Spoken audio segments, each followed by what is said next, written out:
የነዋሪዎች ዋነኛ ጥያቄ የሆነውን የመኖሪያ ቤት ችግር ለመፍታት እየሰራ መሆኑን መንግስት አስታውቋል። 100 ሺህ ቤቶችን ለመስራት እቅድ የተያዘ ሲሆን በዛሬው ዕለትም የመኖሪያ ቤት ግንባታ ማስጀመሪያ መሰረተ ድንጋይ ተቀምጧል። በሌላ በኩል ደግሞ የቤትና የመኪና ንግድ ላይ እንቅፋት ፈጥሮ የነበረው የባንክ ሕግ ማሻሻያ ተደርጎበታል። ቤትና መኪና ለሚሸጡ ሰዎች የተሻለ ዕድል እንደሚፈጠርም ተስፋ ተጥሎበታል። ሰላም ቤተሰቦቻችን፣ መረጃዎቹን የት ሀገርና የት ከተማ ሆናችሁ እየተከታተላችሁ እንደምትገኙ በሐሳብ መስጫው ላይ ጻፉልን። በየትኛው ጉዳይ ላይ መረጃ እንድናቀርብላችሁ እንደምትፈልጉ ማሳውቁን። አሁን ዝርዝር መረጃዎቹን አንድ በአንድ ወደ እናንተ እናደርሳለን።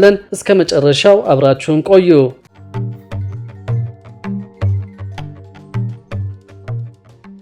የነዋሪዎች ዋነኛ ጥያቄ የሆነውን የመኖሪያ ቤት ችግር ለመፍታት እየሰራ መሆኑን መንግስት አስታውቋል። 1000 ቤቶችን ለመስራት እቅድ የተያዘ ሲሆን በዛሬው ዕለትም የመኖሪያ ቤት ግንባታ ማስጀመሪያ መሰረተ ድንጋይ ተቀምጧል። የአዲስ አበባ ከተማ ከንቲባ አዳነች አቤቤ በጎነት ቁጥር 3 ተብሎ በተሰየመው የመኖሪያ መንደር የተገነባውን ባለ 5 ወለል ዘመናዊ የመኖሪያ ህንፃ መርቀው ለአቅመ ደካሞች አስተላልፈዋል። ቤቶቹ በአዲስ ከተማ ክፍለ ከተማ በተለምዶ ገብስ ሰፈር በሚባለው የመኖሪያ መንደር ይኖሩ ለነበሩ አቅመ ደካሞችና ለተለያዩ ማህበራዊ ችግር ለተጋለጡ ነዋሪዎች ተላልፈዋል። ለነዋሪዎቹ 54 የመኖሪያ ቤቶች የተላለፉ ሲሆን ሳሎን፣ መኝታ፣ የማብሰያና የመጸዳጃ ክፍሎች ያላቸው ዘመናዊ ቤቶች ናቸው። ከንቲባ አዳነች አቤቤ በዚህ ወቅት እንደገለጹት ከተማ አስተዳደሩ የነዋሪዎች ዋነኛ ጥያቄ የሆነውን የመኖሪያ ቤት ችግር ለመፍታት እየሰራ ይገኛል። እስካሁን 270 ሺህ ቤቶችን ገንብቶ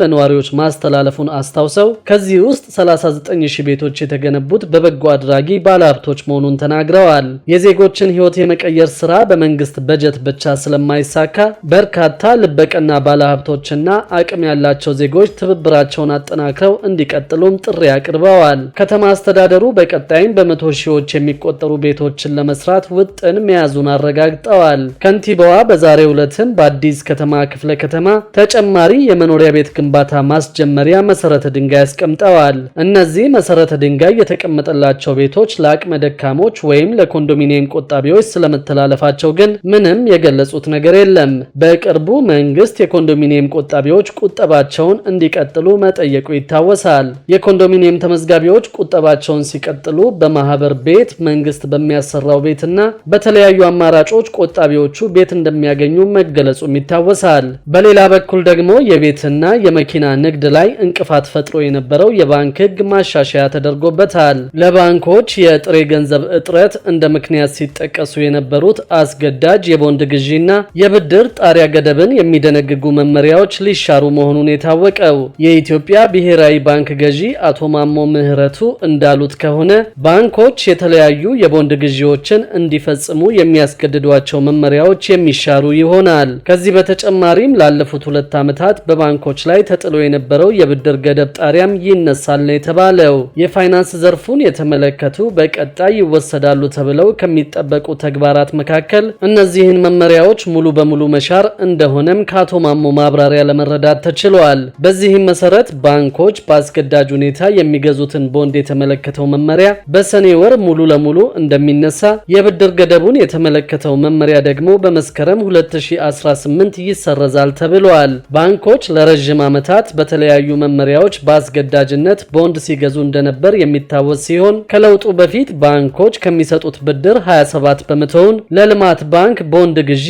እንዲያውሉ ይገደዱ ነበር። ይህንን መመሪያ ለማስቀረት በተደረገ ጥረት ሊሻር ቢችልም ባንኮች የቦንድ ግዢ እንዲፈጽሙ የሚያስገድድ ሌላ መመሪያ ተግባራዊ ተደርጎም ቆይተዋል። በሌላ መንገድ ስራ ላይ የዋለው አስገዳጅ የቦንድ ግዢ መመሪያ ባንኮች ከሚሰጡት ከእያንዳንዱ ብድር 20 በመቶውን ለኢትዮጵያ ብሔራዊ ባንክ ቦንድ ግዢ እንዲያውሉ ያስገድዳል። ሁለተኛው የቦንድ ግዢ መመሪያ የኢትዮጵያ ልማት ባንክ ቦንድ ሲሆን እያንዳንዱ ባንክ ከዓመታዊ የብድር ክምችቱ ላይ 1 በመቶ ለዚህ ቦንድ ግዢ ያውላል። በሁለቱ የባንክ አይነቶች ብቻ ባንኮች በየዓመቱ በቢሊዮኖች የሚቆጠር የቦንድ ግዢ እንዲፈጽሙ ሲያስገድዳቸው ቆይተዋል። ከዘርፉ ባለሙያዎች እንደሚሰማው ብዙዎቹ ባንኮች አሁን እያጋጠማቸው ላለው የጥሬ ገንዘብ እጥረት አንዱና ዋነኛው ምክንያት በእነዚህ ቦንዶች ግዢ ምክንያት ከፍተኛ የሆነ ገንዘብ ተይዞባቸው የሚቆይ በመሆኑ ነው። ለቦንድ ግዢ ያዋሉት ገንዘብ በብሔራዊ ባንክና በልማት ባንክ ለ5 ዓመታት የሚቀመጥና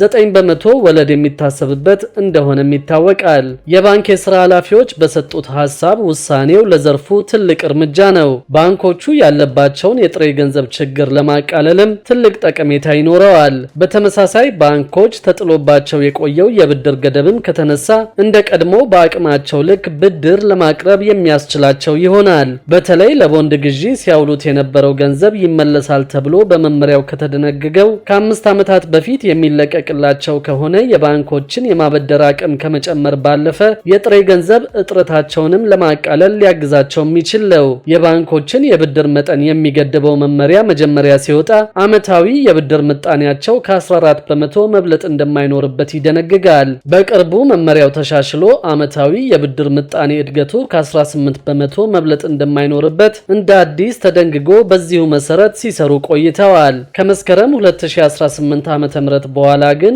ይህ የብድር ገደብ እንደሚነሳ መገለጹ ለባንኮቹ እንደ መልካም የሚታይ እርምጃ ሆኗል። ከእርምጃዎቹ ባሻገር የብድር ጣሪያ የፖሊሲ አቅጣጫዎችን በተመለከተም ባንኮች ሙሉ በሙሉ ወደ ዋጋ ተኮር ስርዓት የሚገቡበት አሰራር እንደሚዘረጋ የብሔራዊ ባንክ ገዢው ማብራሪያ አመልክቷል። ይህ የብድር ጣሪያ ገደብ በቤትና በሌሎች ንብረቶች ግዢዎች ላይ ጫና ማሳደሩ በተደጋጋሚ ጊዜ ሲገለጽ ቆይቷል። በገደቡ ምክንያት የቤት ገዢዎች ቁጥር በመቀነሱ የቤት ዋጋ እየቀነሰ ነው የሚሉ አስተያየቶች ተደጋግመው ሲደመጡም ቆይተዋል። በሌላ በኩል ደግሞ የውጭ ባንኮች ከሚቀጥለው ዓመት አጋማሽ ጀምሮ የኢትዮጵያን የፋይናንስ ዘርፍ እንደሚቀላቀሉ ታወቀ።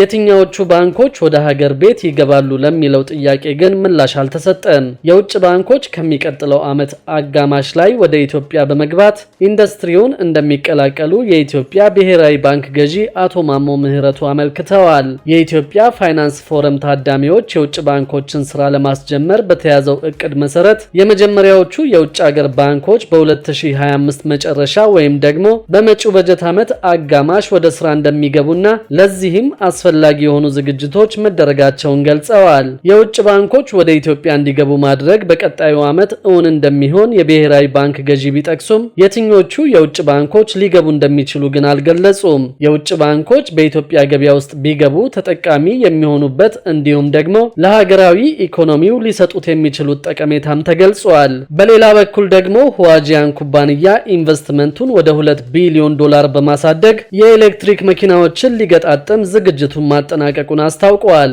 የቻይናው ሁዋጂያን ኩባንያ በኢትዮጵያ ያለውን ኢንቨስትመንት ወደ $2 ቢሊዮን የማሳደግ እቅድ እንዳለውና የኤሌክትሪክ መኪናዎችን ለመገጣጠም ዝግጅቱን እያጠናቀቀ መሆኑን አስታውቋል። የሁዋጂያን ግሩፕ ልዩ የኢኮኖሚ ዞን ምክትል ፕሬዝዳንት አምባሳደር ተፈሪ መለሰ እንደተናገሩት በኢትዮጵያ የ150 ሚሊዮን ዶላር ኢንቨስትመንት ያለው ኩባንያው ኢንቨስትመንቱን ወደ $2 ቢሊዮን ለማሳደግ እቅዶችን ይዟል። ኩባንያው ኢትዮጵያ የሰራተኛ ኃይል የገበያ ዕድልና ያለችበት አካባቢ ለዓለም ገበያ ምቹ መሆኑን ኢንቨስትመንቱን እንዲያሰፋው የሚረዳው ይሆናል። ሁዋጂያን ኩባንያ በኢትዮጵያ የቆዳ ውጤቶችንና የጫማ ምርቶችን በማምረት ለዓለም ገበያ የሚያቀርብ እንደሆነ በተለይም የአሜሪካ የገበያ ዕድሎችን መጠቀም እንደሚፈልግም አስታውቋል። ምክትል ፕሬዝደንቱ አክለውም በኢትዮጵያ ልዩ የኢኮኖሚ ዞን ውስጥ በመግባት ከፈረንጆቹ 2026 የመጀመሪያ ወራት ጀምሮ የብራንድ መለያው GS አዮን የተሰኙ የኤሌክትሪክ መኪናዎችን በመገጣጠም ለሀገር ውስጥ ገበያ ያቀርባል።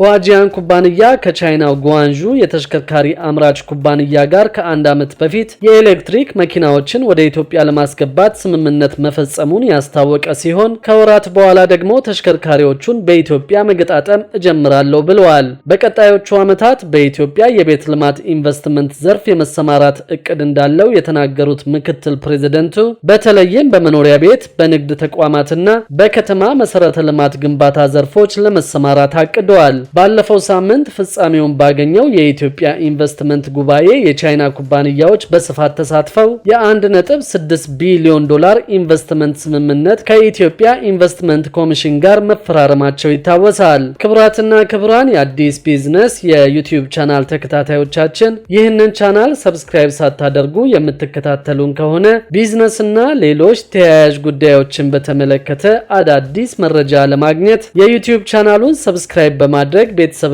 እንድትሆኑም በትህትና እንጠይቃለን።